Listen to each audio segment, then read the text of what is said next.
아버지, 어느 때보다도 하나님을 향한 간구와 기도가 간절한 시대 속에 저들이 살아갑니다. 하나님의 도우심과 하나님의 이끄심 없이는 살아내어줄 수 없는 세상에 살아갑니다. 하나님이 선포하신 진리에 대하여 전면적으로 대응하는 악한 사단의 마귀들은 점점 우리들의 눈에 보기에 강성해져 가지만은 하나님을 찾는 우리 신앙인들의 모습은 점점 연약해져 가는 것을 보게 됩니다. 주님, 우리들의 기도가 연약해지지 않기를 원합니다. 주님을 찾고 구하는 하나님 아버지 자리들이 연약해지지 않기를 소망합니다. 내일 아버지 하나님 드려지는 주일 예배를 붙잡아 주십시오.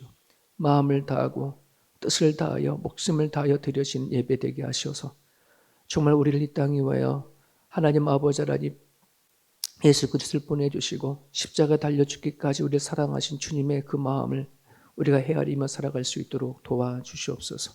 내 나라 나의 인생을 살아가지 말게 도와주시옵시고 주님과 함께 온 하나님의 나라 안에 거할 수 있도록 도와주셔서 우리들의 모든 생각과 판단과 모든 것들이 예수 그리스도 안에 다스림을 받을 수 있는 그런 인생을 살아갈 수 있도록 하나님 아버지 하나님 도와주시기를 간절히 바랍니다. 하나님 우리를 향하여서 너는 나의 백성이다, 나의 자녀다, 나의 제자다 라고 부르시고 세우신 여호와 하나님 아버지, 주님이 아버지 하나님 세우신 자로서 마땅히 감당할 책임과 역할을 잘 감당해 나갈 수 있도록 도와주시고 아버지 하나님 베드로에게 찾아와서 내 양을 먹이라 치라라고 말씀하셨던 것처럼 주의 명령에 따라 우리들의 사람들을 하나님 돌아보며 섬기며 살아가는 우리들의 모습이 되어줄 수 있도록 도와주시옵소서. 하나님 아버지 하나님 때가 되고 시간이 흘러져서 이제 아버지 누구를 가르칠 만한 스승이 될 만한 시대가 지났지만은 여전히 젖먹인 신앙에서 있지 아니하도록 도와주시옵시고 그 크신 하나님의 사랑을 흘러보낼 수 있는 우리 모두가 되어줄 수 있도록 도와주시옵소서. 오늘도 말씀 붙잡고 하루를 살아가고자 원합니다. 성령께서 함께해 주시기 원하며 예수님 이름으로 기도합니다. 아멘. 오늘 요한복음 14장입니다. 요한복음 어제부터 매일 성경은 시편으로 시작이 되어지더라고요. 근데 제가 흐름상 요한복음 14장까지가 해야 다음에 좀 흐름이 될 것 같아서 시편은 다음 주부터 이제 진행하고요. 오늘은 이제 요한복음 14장까지 보겠습니다. 요한복음 14장 13절부터 21절까지. 요한복음 14장 13절부터 21절까지.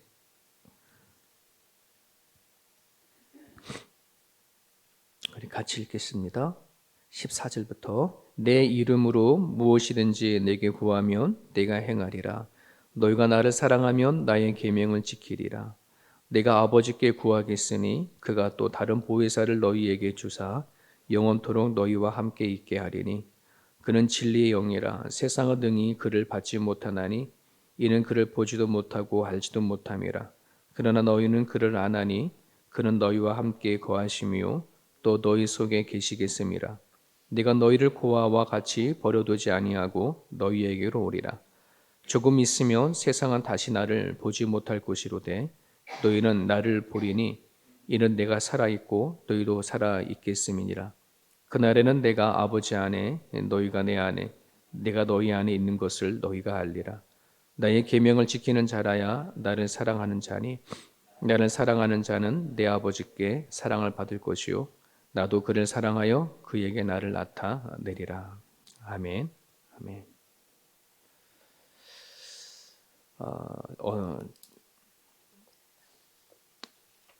이철환이라고 하는 분이 쓴 연탄길이라고 하는 그 책을 보게 되면 거기에 하는 조금 잔잔한 감동의 이야기가 하나 있습니다.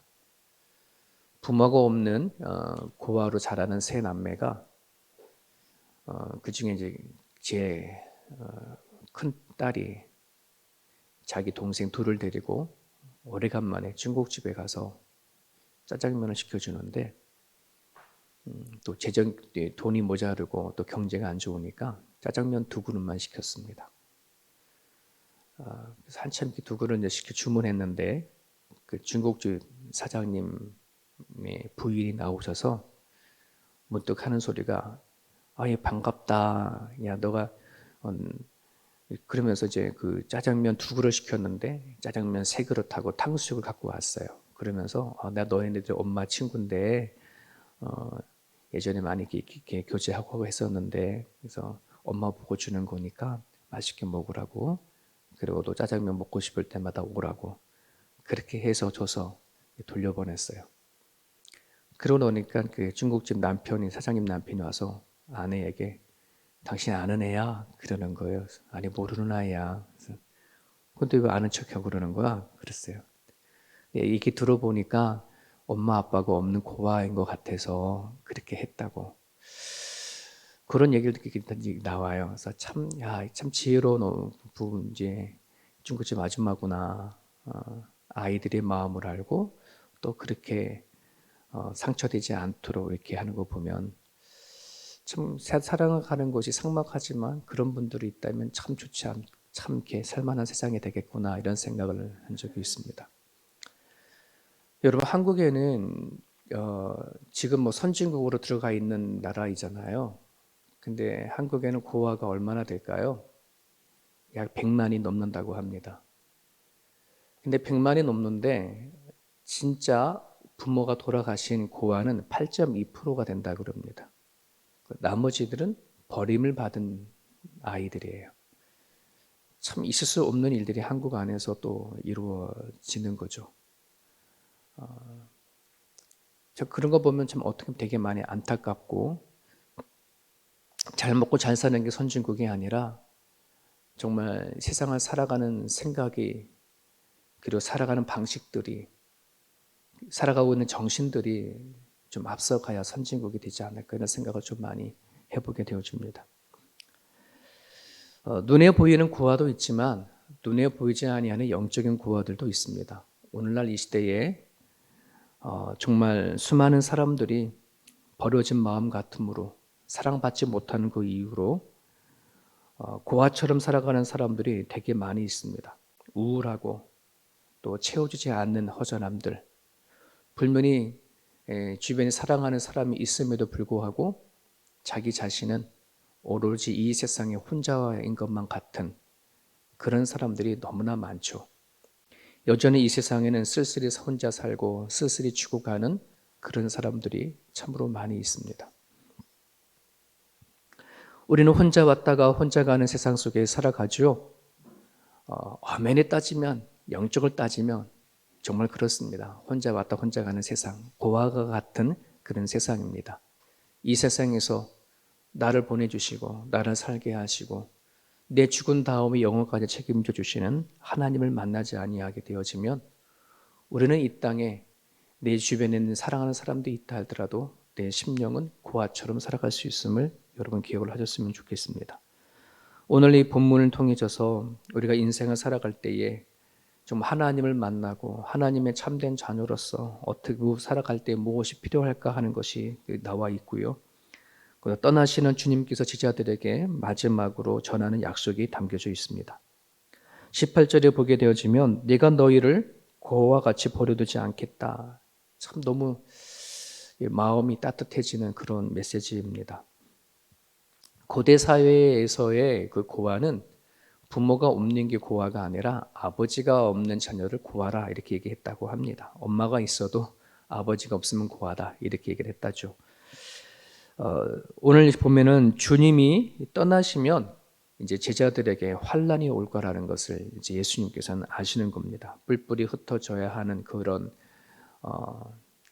아버지처럼 따랐던 이 제자들이 십자가에 못 박혀 돌아가시면서 그들에게 닥쳐올 일들을 생각하면서 주시는 말씀인데 고아처럼 두지 않고 다시 오겠다 이런 말씀을 하는데요. 자, 19절을 볼까요? 버려두지 않겠다고 하면서 19절에 보면 조금 있으면 세상은 다시 나를 보지 못할 것이요. 이건 뭐예요? 이제 십자가에 못 박혀 죽는 걸 얘기를 하는 거고 너희는 나를 보리니 이는 네가 살아있고 너희도 살아있겠음이라. 세상 사람들은 예수를 십자가에 못 박혀 죽여서 예수를 보지 못할 겁니다. 그런데 너희는 나를 다시 또 본대요. 이건 부활을 얘기하는 거예요. 부활을 얘기하는 거고 자, 그리고 나서 20절에 보게 되어지면 그날에는 내가 아버지 안에 너희가 내 안에 내가 너희 안에 있는 것을 너희가 알리라 하는 표현이 있어요. 이건 뭘까요? 성령의 임재 얘기하는 거죠. 즉 예수님께서 너희를 고아들처럼 두지 않겠다 이런 말씀 안에는 예수님께서 다시 부활해서 부활하신 예수님이 너희랑 제자들과 같이 살아가는 것을 얘기하는 것이 아니라 그 예수님은 40일 뒤에 다시 승천하시잖아요. 그리고 나서는 오순절 마가의 다락방에 성령께서 오셔서 그 성령 하나님이 각자 각자의 제자들의 마음 가운데 임재해 주시고 예수님이 눈에 보이는 예수님이 하늘로 올라간 것 같았지만은 자기 마음에 찾아오신 성령 하나님을 다 경험하죠. 그러니까 제자들이 눈앞에서 사라지는 예수님을 바라볼 때에 맥없이 힘없이 죽어가는 예수님을 바라볼 때에 두려워서 뿔뿔이 흩어졌지만 각자의 마음 가운데 임한 성령 하나님을 느꼈을 때에는 하나도 안 두려운 거예요. 죽음조차도 두렵지 않은 거예요. 그러면서 다 하나같이 다 순교의 길을 걸어가지 않았습니까? 그것이 바로 자신의 마음에 찾아온 성령 하나님이 어떤 하나님인지 온몸으로 경험했기 때문에 그렇습니다. 여러분, 우리가 하나님의 말씀을 성령 하나님을 통해서 온몸으로 경험하지 아니하게 되어지면 이 메시지는 하나님의 말씀은 전혀 힘을 쓸 수가 없어요. 성령을 통해서 그 말씀이 내 안에 완전히 찾아와서 녹아지고 내 심령 가운데 살아서 움직여져야 주님의 말씀에 따라 내가 모욕을 당하든 손가락질을 당하든 고통을 당하든 십자가의 못을 박히든 이걸 감당하지, 그러지 않으면 우리는 파릇파릇 살아있는 거예요. 나는 죽고 예수로 살려면 성령이 내 마음에 들어오지 아니하면 결코 살아낼 수 없는 거예요. 성령을 외치지 않고 성령 하나님을 구하지 않고 나는 죽고 예수로 살자, 그건 다 거짓말이에요. 마태복음 28장 20절에 마지막으로 하시면 볼지어다 내가 세상 끝날까지 너희와 함께 하겠다. 분명히 약속하셨습니다. 예수 그리스도를 영접한 사람들에게 마음 안에는 성령 하나님이 반드시 죽을 때까지, 세상 끝날 때까지 함께 하겠다라고 약속하셨습니다. 우리는 이 약속을 얼마나 붙잡느냐, 얼마나 믿느냐 하는 것이 내 이 남은 인생이 고아처럼 살아가느냐, 아니면 나의 부모와 함께 살아 영의 부모인 하나님과 함께 힘있게 살아가느냐 하는 것이 결정되어집니다.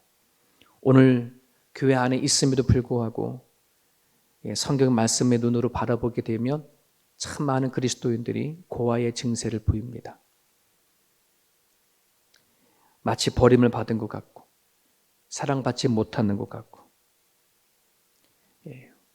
우리가 성령 하나님을 통해서 이 허전하고 채워주지 못하는 인생을 주님과 함께 살아내어 줄 수 있기를 바랍니다. 어떻게 하면 고아처럼 살아내지 않을 수 있을까? 무엇이 필요할까? 우리 13절과 15절을 다시 우리 보게 되어지면 성령을 말씀하시면서 기도를 분부합니다. 계명을 지키라라 또는 그 성령을 구하라 이런 말을 합니다. 특별히 16절에 보게 되어지면 내가 아버지께 구하겠으니 그가 또 다른 보혜사를 너에게 주사 영원토록 너희와 함께 있게 하리니 라고 하는 말씀을 주십니다. 무엇을 기도하냐? 성령을 구하기를 기도하라는 것. 오늘 우리들에게 필요한 건 믿음의 기도가 어느 때보다도 필요합니다. 성령 하나님이 언제 어느 곳에 임하였을까요? 예수님이 승천하시고 나서 너희를 떠나지 말고 예루살렘에 머무르라. 여러분, 제자들의 입장에서는 예루살렘에 머무르는 것은 어려운 일입니다. 예수님께서 십자가에 못 박혀 죽으셨다면 그 다음 타겟은 그들을 따랐던 제자들에 대한 타겟이기 때문에, 또 그들의 삶의 터전이 예루살렘이 아니라 갈릴리이기 때문에 얼른 갈릴리를 가거나 자신의 몸을 피하는 것이 상책이어서 예루살렘에 머무는 것은 쉽지가 않거든요. 그런데 제자들이 예수님의 그 부활하신 그 힘을 힘입어서 마가의 다락방에 모여서 몸을 피해서 숨어 있었습니다. 바깥에 띄우면 별로 안 좋거든요. 근데 거기서 뭐 했을까요? 기도했죠. 120명 정도가 모여서 함께 전심으로 주님 앞에 기도했습니다. 기도하는 그 자리에 성령이 임했습니다. 당시 수많은 유대인들이 살고 있었지만은 당시에 수많은 귀족들, 수많은 대제사장들이 있었을지 모르겠지만은 성령은 어디에 임했냐면은 기도하는 자리에 임했습니다. 이것이 성경이 우리에게 가르쳐 주는 부분들입니다. 성령이 어디에 임하는가? 기도하는 자리에 임합니다. 그러니까 교회는 기도하는 자리가 반드시 있어야 합니다. 기도하는 자리가 연약해지면 안 됩니다. 하나님의 자녀를 누릴 수 있는 것이 기도의 특권입니다. 입양을 하는 부모 사람에게 들어보면은 처음에 아이를 입양했었을 때에 너 입양했어라고 이렇게 알려주는 그런 부분들도 있지만 좀 큰 아이들은 그렇게 하지만 이제 어린 아이를 데리고 왔었을 때에는 말하지 않죠. 하지만 이 아이들이 성장하고 자라서 말귀를 알아듣고 좀 이제 초등학교 들어가게 되어지고 뭐 이렇게 되어지면 또는 조금 이렇게 기다려서 청년이 되어지면 입양했다는 얘기를 얘기해 주는 것이 아이들의 건강에서 좋다라고도 그렇게 얘기를 한다고 합니다. 끝까지 감추다가 나중에 만약에 들켜져 버리면 더 큰 상처가 되어지는 거니까 아이가 좀 더 이렇게 이해하고 할 말 정도가 되어지면 널 입양했어라고 말해주는 거가 그게 좋은 경우가 되는데, 근데 많은 그 입양한 부모님들이 공통적으로 느끼는 게 그런 거랍니다. 입양을 했다라고 하는 그 말을 듣기 전에는 아이들은 천진난만하게 양 부모님에게 투정도 부리고 땡깡도 부리고 막 하다가도 넌 입양했어라고 하는 말을 전해드리는 그 순간부터 아이들이 말을 되게 잘 듣는데요. 근데 이 부모는 그 아이들이 말 잘 듣는 게 너무 슬픈 거야. 너무 아픈 거야. 얘들이 이제 눈치를 보는구나. 진짜 부모일 때는 막 땡깡도 부리고 소리도 치고 막 엄마 아빠를 이겨먹으려고 막 그러는데도 이제는 나를 낳아준 진짜 부모가 아니고 입양한 부모구나 라고 하는 것이 그들의 마음에 들어갈 때에는 말을 잘 듣는다. 근데 또 양부모는 말 잘 듣는 게 너무 또 마음이 아픈 거야. 그러면서 울면서 그냥 투정 좀 해 라고 얘기한다고 하죠. 여러분, 하나님 앞에 기도할 때도요, 그냥 양부모처럼 기도하는 사람도 있어요. 조용히 뭐 예절을 차리고 그냥 해야 할 말, 하지 말아야 할 말, 하나님 앞에 그렇게 기도하시는 분들도 계시는데, 정말 하나님을 진짜 부모라고 생각하면 땡깡을 부리면서도 기도도 할 줄 알아야 됩니다. 나의 아버지고 나의 엄마인데 정말 속에 있는 거 없는 거 다 얘기하면서 기도할 수 있는 이 기도가 필요합니다. 16절에 보면 예수님께서는 고아처럼 살지 않으려고 하면 예수님께서 다음으로 오시는 보혜사 성령 하나님을 체험해야 할 것을 얘기를 하고 있습니다. 이런 성령 하나님 보혜사라고 하는 그 말은 우리 곁에 늘 계시는 분이다 이런 말을 하죠. 타 번역본에 보게 되어지면 이 성령 보혜사라는 말을 상담자, 변호자, 위로자, 또 가이드, 친구 이거로 다 번역을 했습니다. 험악한 세상을 살아가면서 당당하게 살아가려고 한다 그러면 나와 함께 동행하시는 그분이 어떤 분인지 철저히 경험하고 체험할 수 있어야 힘이 생깁니다.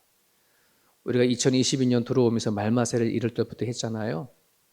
말마세에 참석하신 한 분이 말씀을 읽다가 성령 하나님의 말씀 음성을 듣고 너무 해피하고 너무너무 좋아서 눈물 흘려가면서 간증하는 걸 들었어요. 말씀을 통해서 성령 하나님의 음성을 들은 거예요. 그 음성을 듣기 시작하게 되어지면 제가 그랬어요. 이제는 당신에게는 기적이 필요 없겠네요. 꿈과 환상 필요 없겠네요. 정말 그러거든요. 말씀을 통해서 성령 하나님을 체험하게 되어지면요. 표적을 보여주세요. 꿈을 통해서 환상을 통해서 하나님의 계신 보여주세요. 그럴 필요가 없어요. 얼마나 말씀의 경험은 얼마나 파워풀한지 내 눈으로 내 눈으로 보지 않아도 손으로 만지지 아니하여도 내 마음으로 찾아와서 전해주시는 말씀의 음성을 들리면 그것만큼 강한 것이 없어요.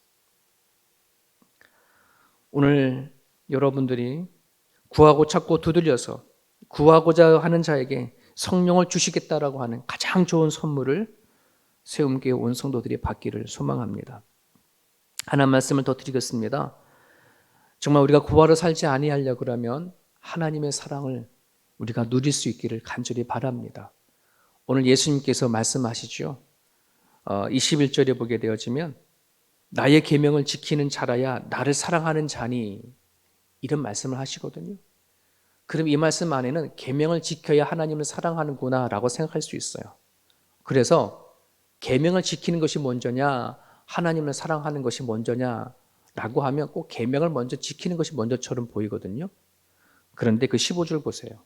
15절에 보면 너희가 나를 사랑하면 나의 계명을 지키리라. 사랑하면이 먼저예요. 여러분, 내가 하나님을 계명을 막 명령을 지키려고 막 그래서 뭐 하나님의 사랑을 지키려고 하거나 진유 하나님의 사랑을 경험하거나 하는 건 잘못된 순서예요. 계명을 지키는 거는 사랑하는 것이 먼저예요. 사랑의 관계가 먼저 있어야 계명을 지킬 수 있어요. 이거를 부모의 사랑을 보면 돼요. 부모님이 자식에 대한 사랑이 없으면 자식을 키우고 먹이고 하는 것이 이게 너무 힘들고 어려워요. 그렇잖아요. 사랑 없는 자식에게 무엇인가 한다는 거, 이건 정말 힘든 거예요. 하지만 부모가 자식을 사랑하면 어떻게 되는 거예요? 하나도 안 힘들어요. 아침에 일어나서 밥하고 애들을 위해서 헌신하고 희생하는 건 당연한 것처럼 살아가죠. 하나님을 향한 사랑의 관계가 이어지면 하나님의 계명을 지키는 건 어렵지 않아요. 그냥 쉬워요. 근데 왜 하나님의 계명을 지키는 게 어렵냐? 하나님과의 사랑의 관계가 형성되지 않기 때문에. 하나님의 계명을 지키는 것이 일이기 때문에. 하나님의 계명에 따라 살아가는 것이 짐이기 때문에. 내가 하나님을 믿고 신앙생활하는 것이 짐처럼 느껴진다면, 무거운 삶처럼 느껴진다 그러면 사랑의 관계가 형성이 안 된 거예요. 그래서 하나님의 사랑이 그 넓이와 길이가 높이가 깊이가 어떤지를 깊이 깨닫게 알게 해달라고 그 기도를 꼭 하셔야 합니다. 하나님의 사랑을 먼저 알아야 섬김도 이루어지고 이게 일도 안 되고 감사가 되고 즐거움이 되어지고 희생이 되어지고 한다는 것이. 오늘 우리가 고아로 살지 않기 위해서는 우리 가운데 임하신 성령 하나님과 깊은 교제 속에서 인생을 살아낼 수 있기를 바라고요. 성령을 구하는 믿음의 기도, 성령을 체험하시고 성령을 통해서 알게 되어지는 하나님의 은혜와 그 크신 사랑의 넓이를 깨달아 알아서 내 남은 삶 동안에 하나님을 섬기고 또 교회를 섬기고 가정을 섬겨가는 이 일들이 짐이 되고 불편한 일들이 되는 것이 아닌 감사가 되고 또 기쁨이 되어져서 하나님의 계명을 잘 지켜낼 수 있는 그런 우리들의 모습이 되었으면 좋겠습니다. 오늘 주신 말씀을 붙잡고 이 시간에 같이 기도했으면 좋겠습니다. 각자의 가지고 나온 기도 제목을 갖고 기도해 주시고 다시 한번 여러분 개인 기도하실 때에 내일 주일 예배를 위해서 한 번 더 기도 부탁드리겠습니다. 자유롭게 기도하시다가 돌아가십시오.